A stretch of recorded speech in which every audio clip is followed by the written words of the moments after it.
Good evening. I'm Jack Bradley, filling in here for Steve Lance. In new charges unsealed today, the United States says Iranian agents plotted to assassinate Trump before the election. Iranian officials also saw the period after the election as a potential window. NTD's White House correspondent Iris Tao brings us the details from Palm Beach, Florida. The Justice Department on Friday charged an Iranian man and two New York residents in a murder-for-hire plot to kill then presidential candidate Trump. The DOJ says it was part of Iran's revenge for the killing of Iranian military leader Qasem Soleimani, which Trump has repeatedly taken credit for throughout the years. According to the DOJ, one of the plotters said he was assigned in September to surveil and ultimately assassinate Trump. Iran then warned the plotter that if he failed to deliver a plan by mid-October, the Iranian Revolutionary Guards would pause their plan to kill Trump until after the election, as they thought Trump would lose and become more vulnerable to getting assassinated. The Trump team, meanwhile, voicing defiance, saying on Friday that Trump was aware of the assassination plot, adding that, quote, nothing will deter President Trump from returning to the White House and restoring peace around the world.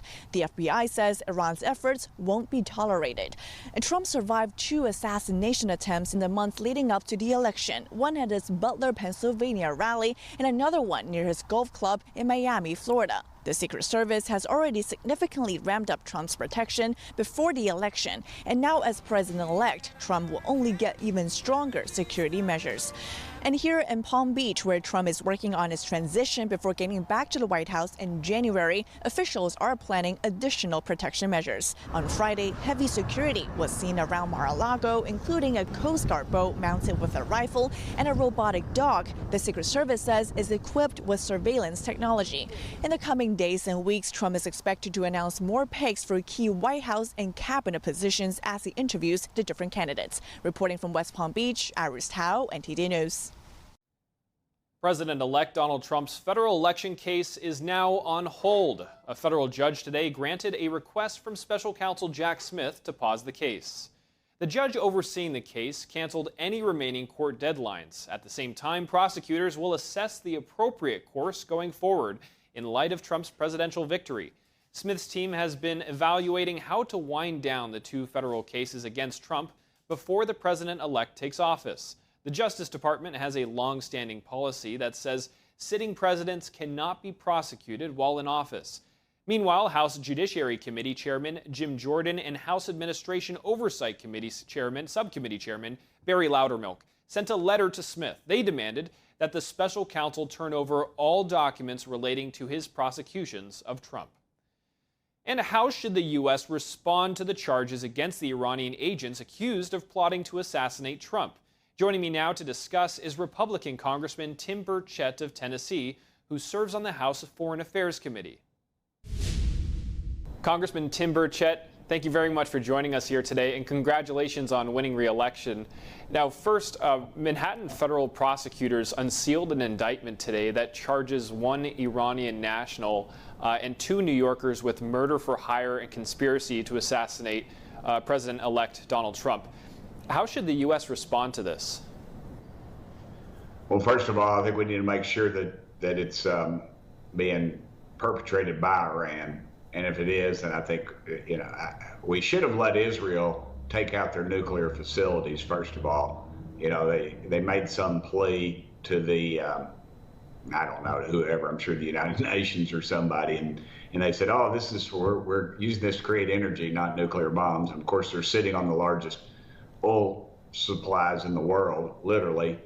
And I'd say just turn loose Israel, let them send them back to the dark ages. We know they got problems with their leadership, and this is indicative of that. I think the population of Iran is ready for a regime change, and I think we ought to do everything we can to help promote that. Will Congress investigate, and also how deeply entrenched does this show that the Islamic Revolutionary Guard is to recruit potentially to Americans?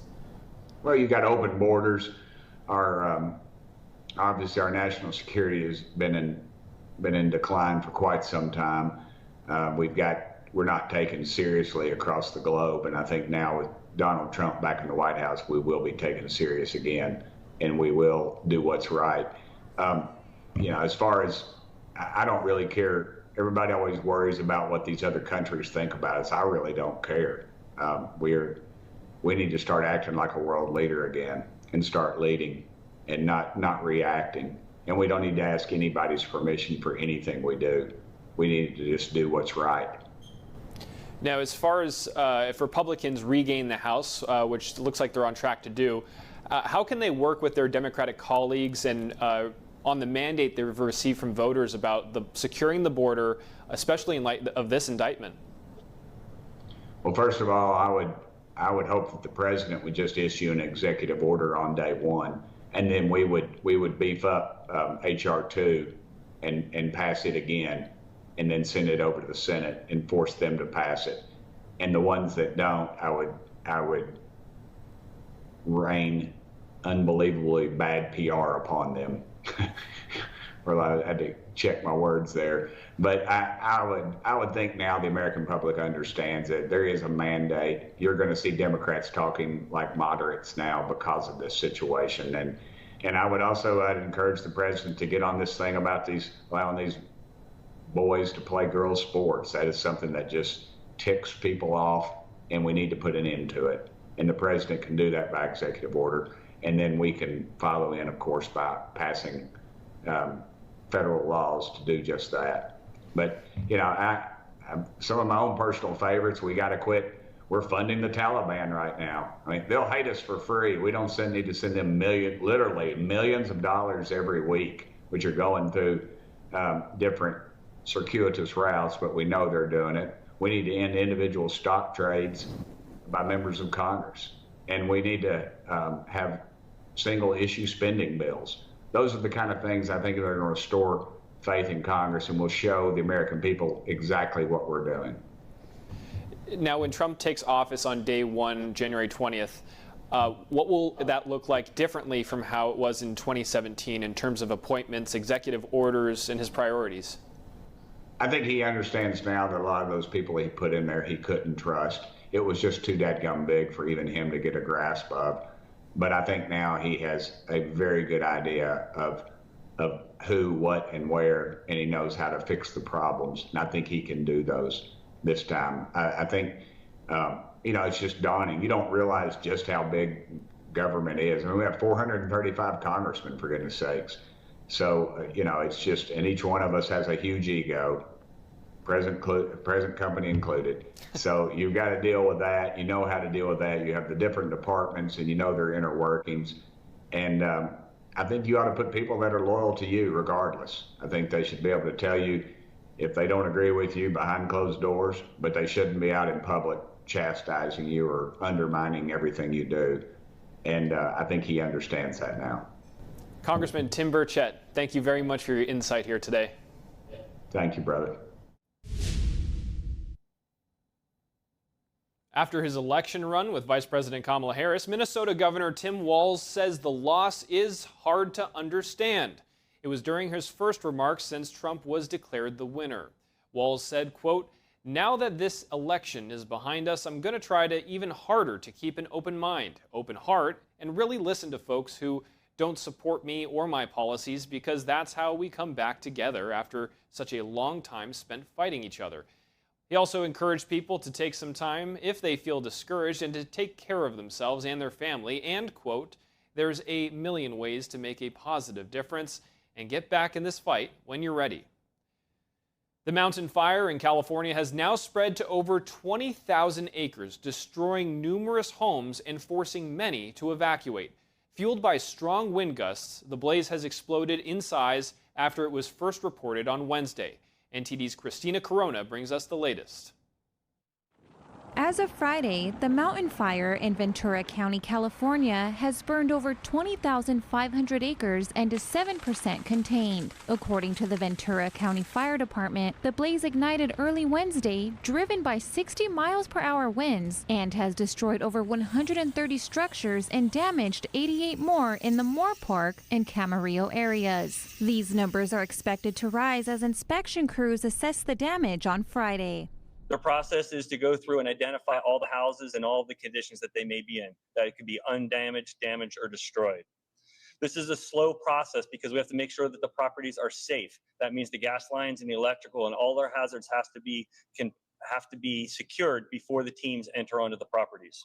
Evacuation orders remain in place for more than 10,000 residents. The fire department says there are currently over 2,400 personnel on scene, including 378 engines, 20 water tenders, 34 hand crews, 17 bulldozers, and 14 helicopters. After visiting communities impacted by the blaze, Governor Gavin Newsom proclaimed a state of emergency Thursday. Ventura County Fire Chief Dustin Gardner expressed deep empathy and a strong commitment to supporting the community affected by the fire.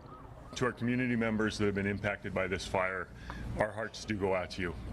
You are our families, you are our communities, our firefighters, our first responders, myself, we live in these communities, and we do take this serious, and our hearts do go out to you, and we will do everything we can to get you back in as soon as we can and to get you assistance when you get back in. Sheriff's officials reported a total of 10 injuries from the fire, with most cases involving smoke inhalation. The cause of the fire, which started near Balcom Canyon and Bradley Road north of the 118 freeway, remains under investigation. Anyone with information on the fire is urged to contact the Mountain Fire Information Hotline. Christina Corona, NTD News. Thank you for watching the Capitol Report. If you want to see our full broadcast, check us out at epochtv.com.